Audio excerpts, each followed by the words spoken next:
para onde estão os seus irmãos no campo de batalha. E a história vai dizer que quando Davi ele chega naquele campo de batalha, ele não ouve, ele vê alguém se levantando já do exército dos filisteus, indo de encontro ao exército de Saul, ao exército do povo de Deus. E agora Davi ele vê aquele homem, aquele que tinha uma estatura muito grande, agora de uma certa forma zombando. E agora Davi ele olha para aquela situação e agora ele começa a se perguntar o que é que está acontecendo. E Davi, quando ele olha para os soldados do povo de Deus, para os soldados dos hebreus, para o exército, para os soldados de Saul, a gente observa que Davi vai observar algo peculiar naquele exército, naquele momento da história. A história diz que Davi vai olhar e vai ver todos tremendo. E aí vai chegar alguns soldados e começar a relatar para Davi, dizendo: você não viu nada, moço. Já faz 40 dias que esse gigante saiu de lá e vem afrontar. E ele vem 2 vezes por dia. Ele vem de manhã e vem ao entardecer, todos os dias blasfemando contra o exército do Deus vivo. E a Bíblia vai dizer que Davi vai se encher de uma ira contra aquele circunciso. E ele agora vai se apresentar como alguém que tem coragem. O que estava faltando no exército de Saul tinha sobre um menino que era coragem de ir para uma batalha em nome do Senhor. E a história vai dizer que Davi agora ele se dispõe, se apresenta diante de Saul, o rei de Israel, e vai dizer: olha, Saul, não coloca agora desânimo no povo, porque eu vou agora contra esse gigante e eu vou em nome do Senhor. E o texto vai dizer que Saul agora vai tentar, quem sabe, fazer com que Davi desista daquela ideia de lutar com aquele gigante, e vai começar agora a querer convencer a Davi, dizer: olha, Davi, você é um menino, você é pequeno, você é criança, sabe esse gigante aí? Desde a sua meninice que ele luta, ele faz isso, todas as guerras ele faz isso, ele vai lá, ele começa agora a plantar uma guerra psicológica e ele sempre sai vencedor. E conosco aqui não vai ser diferente, ele vai vencer. E a história vai dizer que agora Davi, ouvindo Saul desanimar o seu coração, Davi agora ele vai começar a relatar suas experiências e vai dizer: olha, eu sou um pastor de ovelha, eu estava lá no campo cuidando das ovelhas do meu pai. Um dia apareceu um leão, tomou uma das ovelhas do meu pai. Então eu saí atrás dele, tomei a ovelha e rasguei ele no meio. Da mesma forma eu vou fazer com esse gigante. Outro dia eu estava no campo, apareceu um urso e recolheu uma das ovelhas. Eu fui atrás, tomei, rasguei o urso no meio e vou fazer da mesma forma com esse gigante, para ele saber que aqui em Israel há um Deus vivo e poderoso. E a história vai dizer que Saul agora é convencido por Davi. E agora a história vai dizer que Saul agora pega a sua armadura, coloca em Davi, coloca agora o capacete sobre a cabeça de Davi e pega a espada, coloca na mão de Davi. Mas o texto vai dizer, no versículo 38 e 39, que Davi vai se revestir da armadura de Saul e vai tentar dar um passo e não consegue, porque ele nunca tinha experimentado nenhum tipo de armadura. Então ele vai dizer: olha, tira isso de mim, porque não dá certo, não serve em mim. E a história vai dizer que agora ele vai se despir de toda a armadura de Saul. E o texto vai dizer que ele tomou o seu cajado, que aqui é onde nós lemos no versículo 40, que diz: e tomou o seu cajado na mão. E quando nós olhamos para cá, a primeira arma que eu preciso destacar nesta noite, para que você entenda o que Deus tem para você nesta noite, é que Davi ele vai tomar o cajado. E quando Davi ele toma esse cajado, eu preciso lhe dizer que esse cajado ele simboliza a unção de Deus. Eu preciso te dizer, com base no texto bíblico, que o cajado na mão de Davi simboliza a unção. Quero dizer que todos nós, independentes do tamanho, independentes do cargo que ocupamos na igreja local, onde quer que congregamos, todos nós, de acordo com a Bíblia, conforme escreveu Paulo, todos nós temos uma unção do Espírito Santo de Deus. Ele derrama sobre cada um para usar naquilo que for útil, de acordo com 2 Coríntios capítulo 12, verso 7.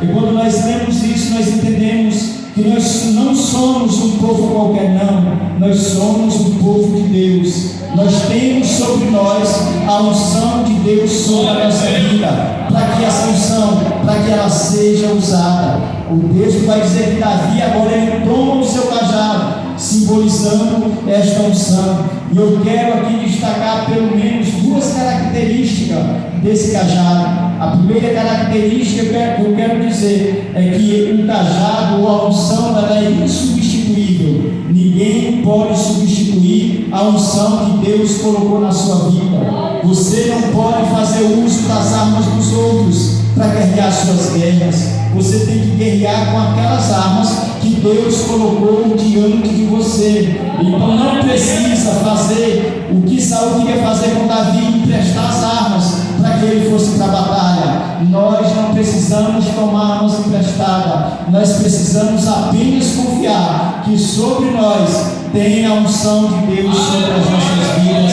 Louvado seja Deus. Então a unção de Deus ela é insubstituível. Não tem como você tomar emprestado a unção. Não tem como você emprestar a sua unção. Não tem como você ser presenteado com a unção de alguém. Não existe isso. Não existe esse negócio de você pegar a sua unção e emprestar ou presentear alguém. Não existe. A unção ela é insubstituível. Uma outra característica ainda que eu vejo aqui é que o cajado de Davi, ele não podia vender, simbolizando a unção. Nós como crentes, nós não podemos vender a unção de Deus, porque a unção de Deus, ela não se vende e nem se compra, ela é de graça, ela foi dada por Deus de graça, na cruz do Calvário. Jesus, quando ele morreu para derrubar e para derramar sobre a sua vida graça. Graça é essa para que você manifestasse a vontade dele sobre este mundo. Louvado seja Deus. Então você precisa entender que você é revestido da unção do Altíssimo. Louvado seja o nome do Senhor. Olhando ainda para esse texto, eu entendo que essa unção, que esse cajado, ele é também inseparável. Se você observar nas entrelinhas do texto, você vai ver que Davi era um pastor, e agora ele vai sair em uma missão específica. Ele vai sair para visitar os seus irmãos, mas ele não vai deixar de lado o seu cajado. Aplicando isso para os nossos dias, eu preciso dizer para você que crente não tem essa vida que o povo diz aí fora, uma vida secular e uma vida cristã. Não. O crente ele tem sempre a vida cristã ativa. Se ele chegar no trabalho, a unção chega junto. Aleluia. Se ele colocar o pé dele na escola, a unção de Deus tem que estar junto. Aonde ele colocar o pé, a planta do pé, a unção de Deus se faz presente. Louvado seja Deus. Muitas pessoas hoje na atualidade, irmãos, eles querem desassociar a vida cristã da vida secular. Muitos crentes hoje estão perdendo ou estão ignorando a unção de Deus porque eles querem limitar. Eles querem dizer que só precisa da unção quando estiver em cima de uma plataforma com o microfone na mão. Não é verdade. O crente verdadeiro, o crente autêntico, aonde ele for, a presença de Deus está presente, porque ele é um representante do reino de Deus. Louvado seja o nome do Senhor. Nós precisamos entender, irmãos, que a unção de Deus está sobre nós. É lá no nosso lar. Se precisar estender a mão, pode crer que a unção de Deus está sobre você. Aonde você chegar e estender a sua mão, a graça de Deus vai se fazer presente. Assim era Davi. Davi ele foi visitar os seus irmãos, mas ele não abriu mão da sua arma. Ele não abriu mão do seu cajado, mas ele estava com o cajado firme nas suas mãos. Quando precisou usar, ele usou e foi vitorioso, porque ele não se apartou, porque é algo inseparável. Eu preciso dizer para você: não deixe de lado aquilo que Deus colocou na sua vida. Não deixe de lado o dom que Deus colocou na sua vida. Não deixe de lado o talento que Deus colocou na sua vida. Não espere o tempo passar para depois você olhar para trás e se arrepender porque não usou. Se Deus te salvou, te colocou aqui, é para você ser instrumento dele, é para você servir ao reino de Deus e com a consciência limpa de que você é instrumento. Você precisa entender que a unção de Deus está sobre você. Aonde você chegar, você tem que fazer a diferença, assim como Davi fez. Quem sabe o exército inteiro daqueles soldados de Saul tinha se dedicado com os 3 irmãos mais velhos de Davi. Durante toda a sua juventude, todos os dias, eles treinavam para aquele momento. Mas quando a oportunidade chegou, eles se mostraram covardes, medrosos. Eles não tinham coragem. Mas Davi chegou ali, não como quem sabe um soldado treinado, mas ele chegou como um pastor que tinha as mãos no cajado. Ele chegou como um crente que tinha unção na vida. E aonde ele chega, algo acontece. Aonde ele abre a sua boca para falar de Jesus, algo tem que acontecer. Não fica da mesma forma. Algo tem que acontecer, louvado seja Deus. Então não perca a oportunidade, jovem, de falar de Jesus. Não perca a oportunidade, moça, de falar de Jesus onde você for. Porque aonde você for e falar de Jesus, a palavra de Deus ela é vida, ela vai gerar vida. Pode não ter vida, mas vai gerar. Porque você liberou algo de Deus. Você liberou algo que você foi chamado, é a unção de Deus na tua vida. Louvado seja Deus. Olhando para o texto de 2 Reis, capítulo 4, versículo 29 em diante, eu entendo ali quando eu vejo a história de uma mulher que está na sua casa com seu marido, e eles passam a observar Eliseu, um homem de Deus que passava pelo caminho todos os dias para ir adorar a Deus. E agora ela chama a atenção do seu marido e diz: olha, vejo que aquele homem é um homem santo de Deus.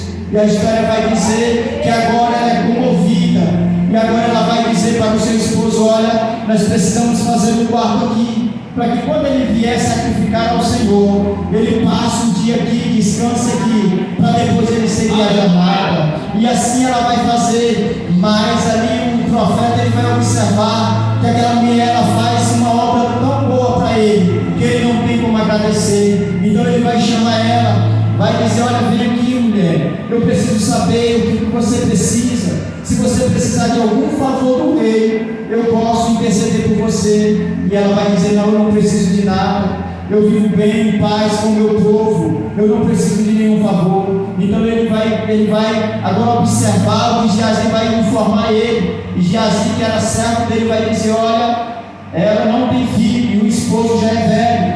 E a história vai dizer que agora Eliseu vai profetizar na vida dela e vai dizer: olha, daqui a um ano tu vai pegar nos braços um filho.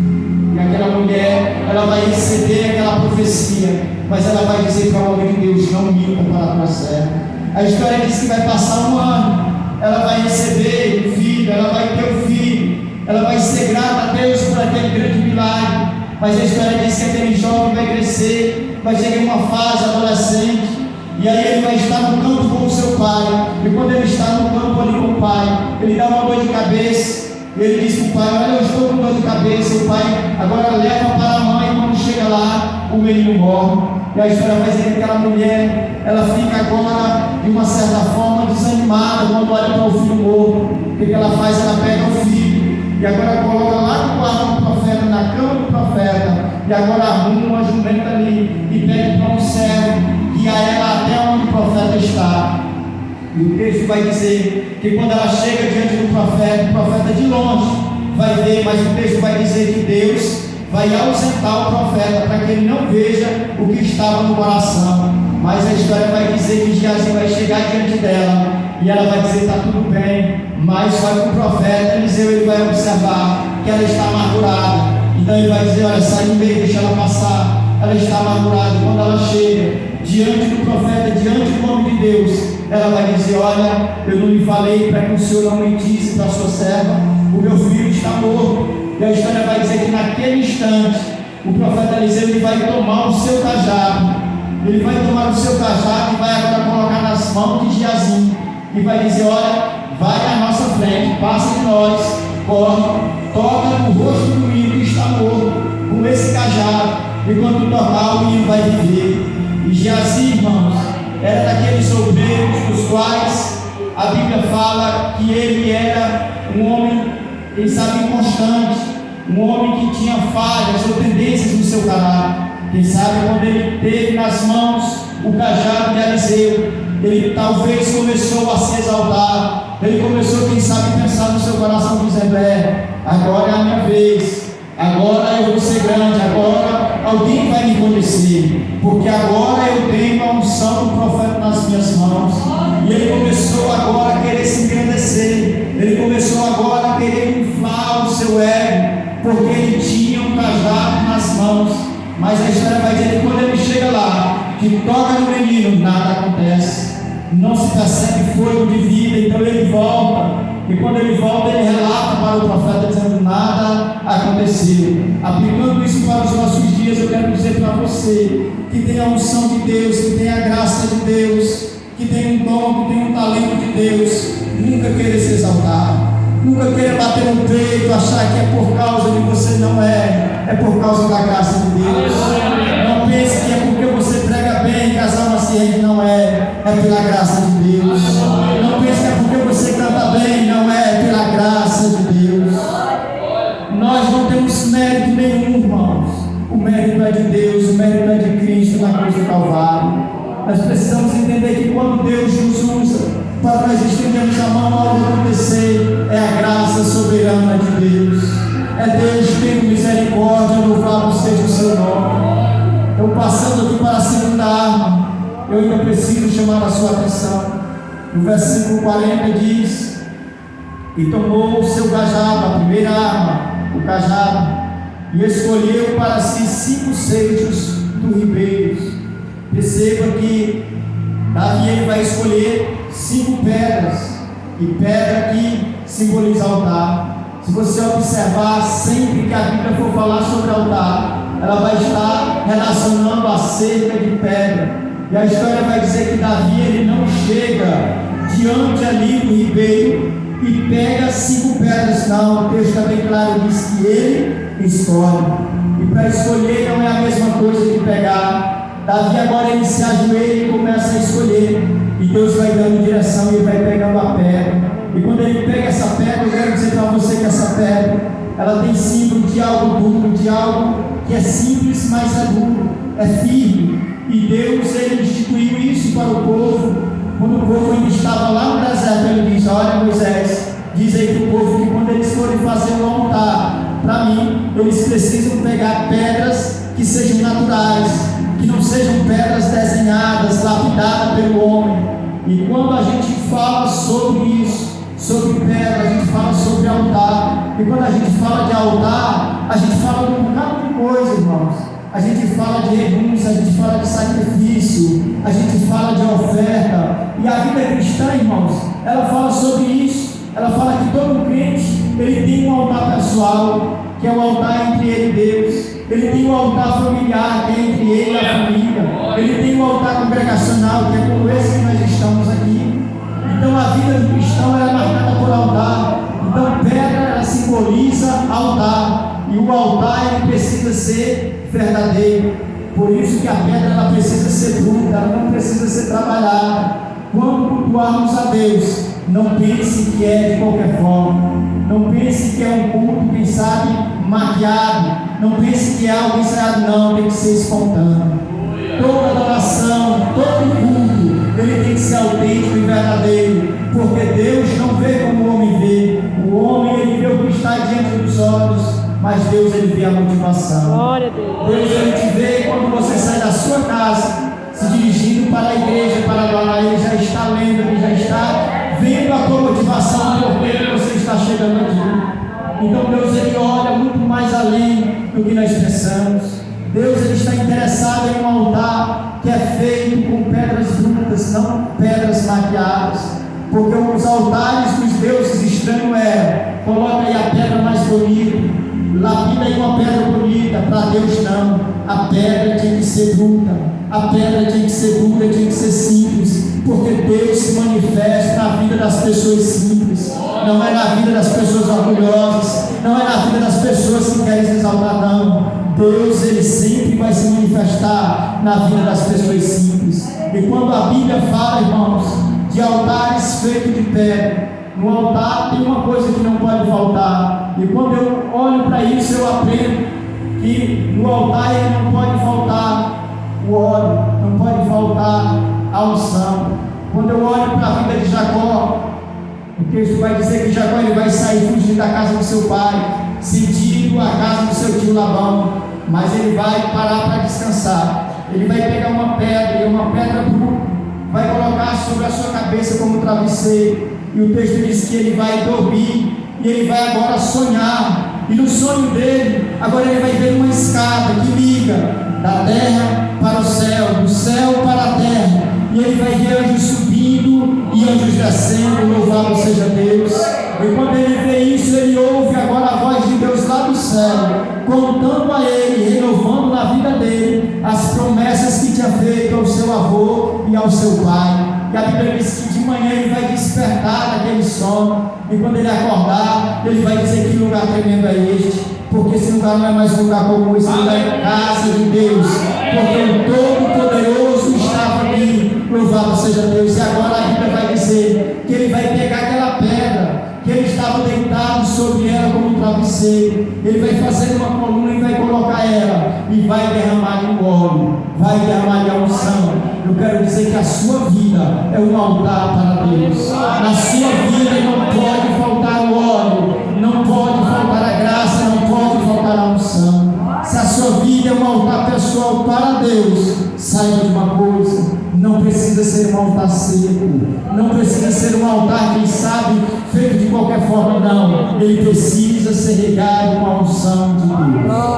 Aleluia. Uma outra coisa que não pode faltar sobre o altar, eu aprendo agora com Moisés, é que Moisés, ele vai dizer, ou ele vai ensinar, que os altares ele precisa ser com pedras inteiras. O texto vai dizer que o povo, eles estavam ali atravessando o Jordão para tomar posse da terra prometida, e Deus vai dizer: olha, o Jordão está na enchente, mas vocês vão atravessar bem enxuto. E a história vai dizer que agora os sacerdotes entram, tocam na água, a água se abre, e Deus fala para Josué: Josué, escolhe 12 homens, cada um vai pegar uma pedra, e essas pedras que eles pegarem, eles vão fazer um memorial. E a história vai dizer que eles vão pegar, fazer um memorial, e Josué não vai entender o momento, e Deus vai explicar: olha, quando as gerações futuras olharem para esse monte de pedra e perguntar para vocês o que é, aí ele vai contar a história. Vai contar a história que Deus abriu esse rio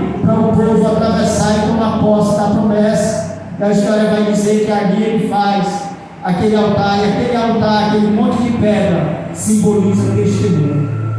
Sobre o altar da vida cristã, não pode faltar o óleo, mas também não pode faltar o testemunho. Aonde você for, você é um altar pessoal de Deus. Você tem que testemunhar que você serve a um Deus vivo, louvado seja Deus. O seu testemunho precisa ir adiante de você, e não é um testemunho negativo, não, é um testemunho positivo, dizendo que Deus fez na sua vida e pode fazer na vida de quem crê. Se fez na sua vida, pode fazer na vida dos seus filhos, pode fazer na vida dos seus entes queridos. Deus, ele faz o impossível, louvado seja Deus. É isso que nós precisamos testemunhar, que o nosso Deus, ele está de mãos erguidas sobre a nossa vida, para fazer o impossível se tornar possível, para fazer as portas se abrirem, para fazer as enfermidades saírem, porque o nosso Deus, ele pode fazer, para que nós venhamos a testemunhar que nós servimos um Deus que não está morto, mas que está vivo, e vivo em nós, louvado seja Deus. Outra lição que eu aprendo ainda com o altar, eu aprendo agora em Josué capítulo 8, é que a história vai dizer que Josué, depois que ele entra em Jericó, ele conquista Jericó, os muros vão afundar, entra na terra, ele toma posse.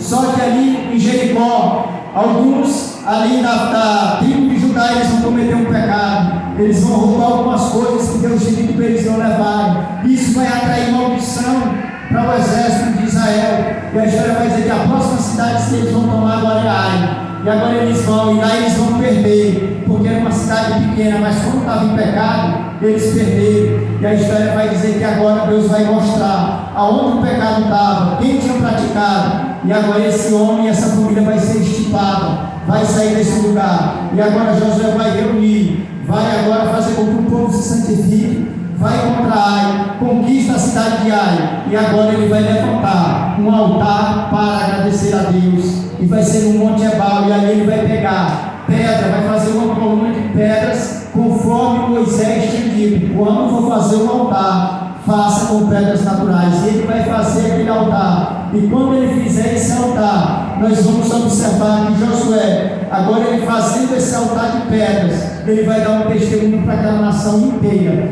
que todos nós, sempre que alcançarmos vitória, nós temos que fazer um culto de ação de graça. Nós temos que agradecer, nós temos que aprender, termos o nosso coração grato a Deus, que fez por nós, irmãos. Não é com a nossa força. Por isso que nós temos que oferecer a Deus um culto de gratidão. Essa é a segunda arma, pedra. A terceira arma que eu vejo aqui no texto aqui, versículo 40, o texto diz: tomou o seu cajado na mão, escolheu para si 5 seixos do ribeiro e pôs no seu alforje de pastor, que trazia a saber um surrão. Aqui para nós, esse surrão ou qual é o outro nome aqui? Alforje simboliza, ou nós conhecemos como um mocó, né? Uma bolsa que a pessoa coloca do lado.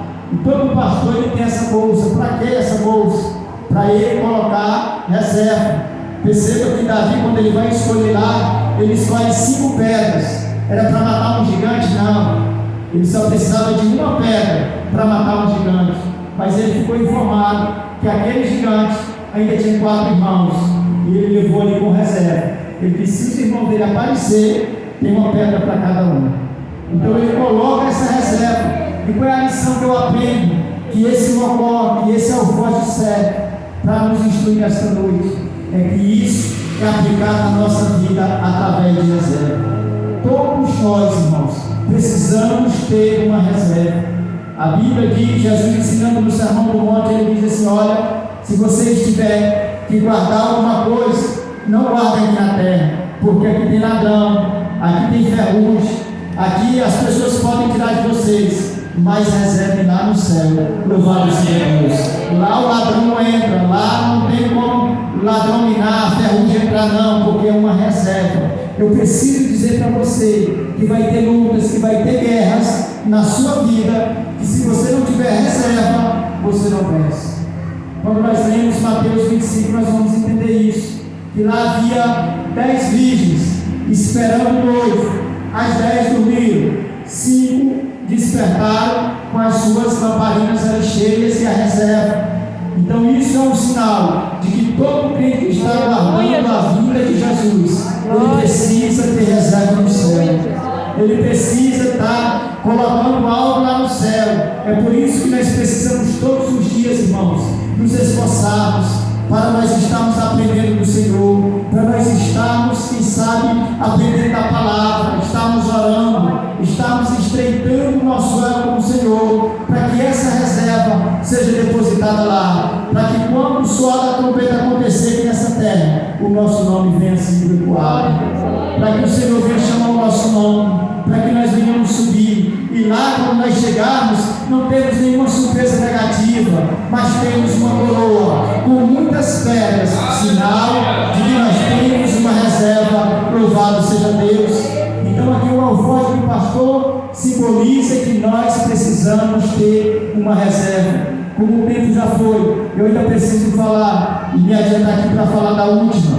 A última diz: e lançou mão da sua funda e foi se chegando ao filisteiro. Eu peço que a igreja se coloque de pé para nós finalizarmos aqui com essa quarta arma, que é a funda. E essa funda, ela simboliza direção. As pessoas que viram ali Davi colocando a pedra na funda, rodando e atirando na testa daquele gigante, viram apenas alguém hábil rodando uma funda e atirando uma pedra. Mas Davi, quando ele olhou, ele não via isso. Davi, ele via o dedo de Deus tocando na testa daquele gigante. Eu quero dizer para você que diante das dificuldades da vida, Deus vai sempre estar colocando o dedo, colocando a mão dele, te mostrando a direção. Não precisa você temer, não precisa você, quem sabe, parar diante das dificuldades da vida, mas creia que o Senhor, Ele é a tua direção. Creia que o Senhor, Ele está sempre te dirigindo para o lugar certo. Se você está aqui nesta noite, foi o Espírito Santo que te direcionou para cá, porque Ele precisava falar contigo nesta noite, Ele precisava ouvir a tua adoração, Ele precisava que você ouvisse o que Ele tinha para você. Eu quero louvar a Deus por essa oportunidade e convidar que você feche os seus olhos para que nós oremos nesse momento, agradecendo a Deus.